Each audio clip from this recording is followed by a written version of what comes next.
सत्ता में, लेकिन सबसे पहले बात करते हैं उस खबर की जिस पर पूरे देश की नजर है, जो करोड़ों लोगों की आस्था से जुड़ी है, जिसको लेकर पिछले कई दिनों से हर तरफ बहस हो रही है, चर्चा हो रही है। यह खबर है राम मंदिर में चढ़ावा चोरी की। हर किसी के मन में यही सवाल है कि इस खेल में कितने लोग हैं, कितने किरदार हैं। सत्ता में राम मंदिर चढ़ावा चोरी को लेकर सामने आ रही जानकारियों के आधार पर हमने विशेष कुंजी तैयार की है, जिसमें इसका पूरा अपडेट हम आपको देंगे। पहली कुंजी एसआईटी रिपोर्ट वाली है। 6 दिनों की जांच, कई लोगों से पूछताछ के बाद आज यूपी सरकार की ओर से गठित एसआईटी ने अपनी प्राथमिक जांच रिपोर्ट अपर मुख्य सचिव को सौंप दी है।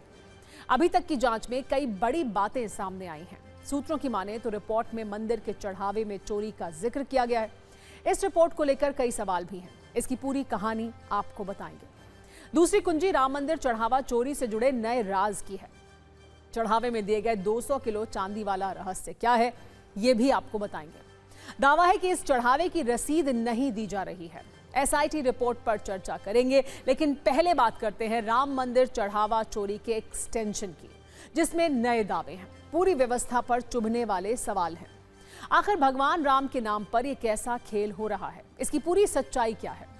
राम मंदिर में हेराफेरी और चढ़ावा चोरी वाली कहानी में अब तक आपने देखा, पहले करोड़ों के कैश चोरी के आरोप लगे, उसके बाद एक भक्त ने दावा किया कि चरण पादुका की रसीद नहीं दी जा रही है, हार की रसीद नहीं दी जा रही है।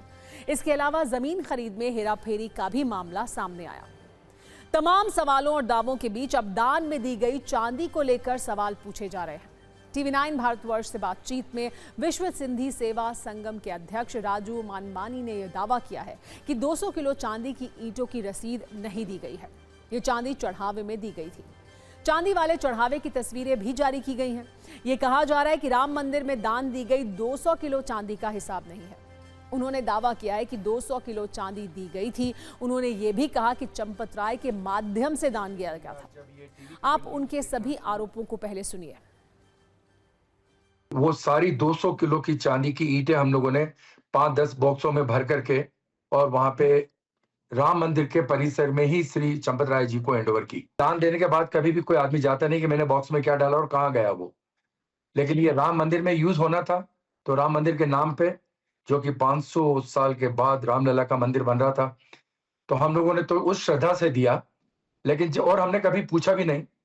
2-3 बार हम लोगों ने जरूर रसीद के लिए फोन किए और ये पूछा गया कि कहाँ पे आपने यूज किया है। ये कहा गया था कि हम पहले इसकी चेकिंग करेंगे, चांदी की क्वालिटी क्या है, और उसके बाद उसकी रसीद और कहाँ यूज करेंगे वो हम बता देंगे, लेकिन कभी बताया नहीं गया।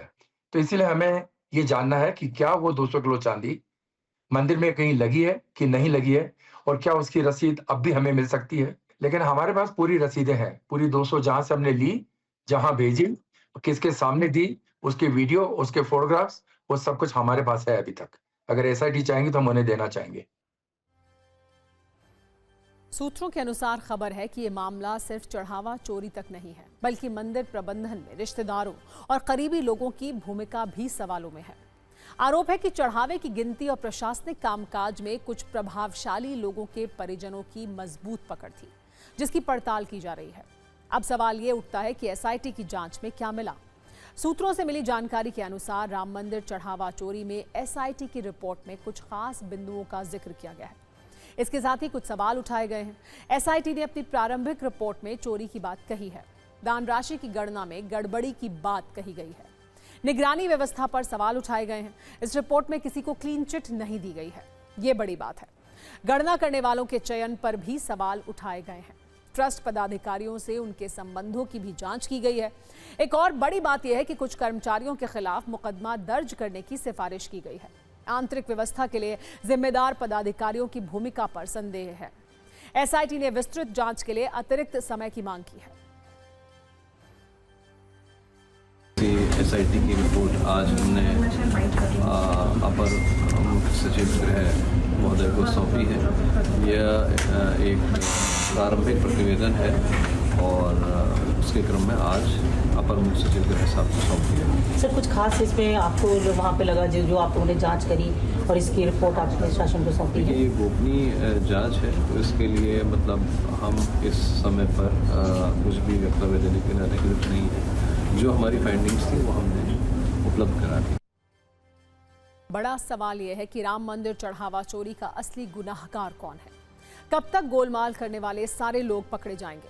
कब राम मंदिर में हेराफेरी का पूरा सच सामने आएगा? इसका इंतजार हर किसी को है। संतों में चढ़ावा चोरी को लेकर भारी नाराजगी है। कई संत तो ये कह रहे हैं कि जांच तक ट्रस्ट के लोगों को नैतिकता के आधार पर पद छोड़ना चाहिए।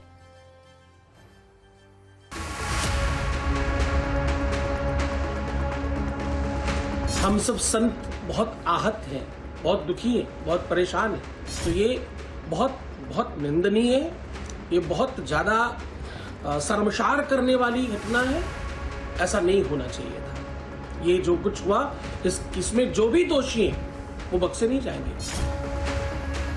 मैं ये कहूंगा, जिसके पास भी आरोप हैं, कृपया कैमरे पर जाएं, उनकी स्वतंत्रता है, लेकिन एसआईटी के सामने जरूर जाएं।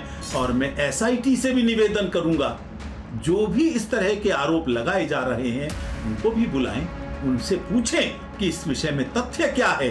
जो सत्य पाता है, दोषी व्यक्ति दंडित होना चाहिए। विपक्ष का सवाल यह है कि एसआईटी रिपोर्ट के बाद अब आगे की कार्रवाई क्या होगी? जिन लोगों के खिलाफ केस दर्ज करने की सिफारिश की गई है, क्या उन पर एफआईआर होगी? क्या जिम्मेदारी तय की जाएगी? क्या ये सिफारिशें सिर्फ कागजों तक सीमित रहेंगी या जिम्मेदार लोगों के खिलाफ एक्शन भी होगा? विपक्ष के नेता ये आरोप लगा रहे हैं कि एसआईटी गुनाहगारों को पकड़ने के लिए नहीं बल्कि उन्हें बचाने के लिए काम कर रही है।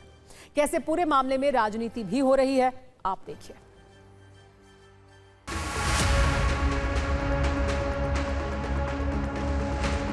सरकार के लिए आसान तरीका यही है, बचने का तरीका ये कि एसआईटी का गठन कर दो। एसआईटी का गठन इसलिए कर रहे हैं कि जिससे बचा जा सके। सीसीटीवी ने इनकी पूरी पोल खोल दी। एसआईटी का मतलब है शेयर उन्हें मिला कि नहीं मिला, एज फॉर शेयर। इस मंदिर को चलाने, इस मंदिर को एक ट्रस्ट चलाता है और उस ट्रस्ट को प्रधानमंत्री कार्यालय द्वारा बनाया गया था। इस ट्रस्ट में एक व्यक्ति है चंपत राय, सबसे ज्यादा आरोप उसी के ऊपर लग रहे हैं। कौन है चंपत राय? और सबसे बड़ी बात है कि इतनी बड़ी चोरी की घटना हो गई, उसके बावजूद अभी तक मंदिर उसी के हाथ में है। उसे क्या टाइम दिया जा रहा है सारे सबूत खत्म करने के लिए? क्या उसे टाइम दिया जा रहा है सारे गवाहों को पलटने के लिए? उसे कौन बचा रहा है? देखिए, एसआईटी टीम गठित है, जांच हो रही है। जांच में जो भी दोषी पाया जाएगा उसके खिलाफ कार्रवाई होगी और उसमें सरकार की भी निगाह हो गई है और न्यायालय का भी उस पर नज़र है। पूरी तरीके से एसआईटी की रिपोर्ट जो बना के दिया गया है, मैं उसे समझे बोगस है। अगर जांच सचमुच आप ये जांच कराना चाहते हैं और जनता को बताना चाहते हैं और भगवान राम के प्रति आपकी थोड़ी सी भी अगर भक्ति है, राम भक्त हैं योगी जी, तत्काल माननीय हाईकोर्ट के सिटिंग जज से इसकी जांच कराएं और समयबद्ध जांच करा के उस पर तत्काल मुझे लगता है कि न्याय दिलाएं। ये मेरी मांग। एसआईटी का कोई मतलब नहीं है। आज तक कोई एफआईआर नहीं हुई, जबकि सारी चीज़ें जांच में मीडिया ने भी उसको उजागर किया है। आज 15 दिन से ज़्यादा हो गया, अब तक कोई एफआईआर नहीं हुई। सरकार इस पर लीपापोती कर रही है।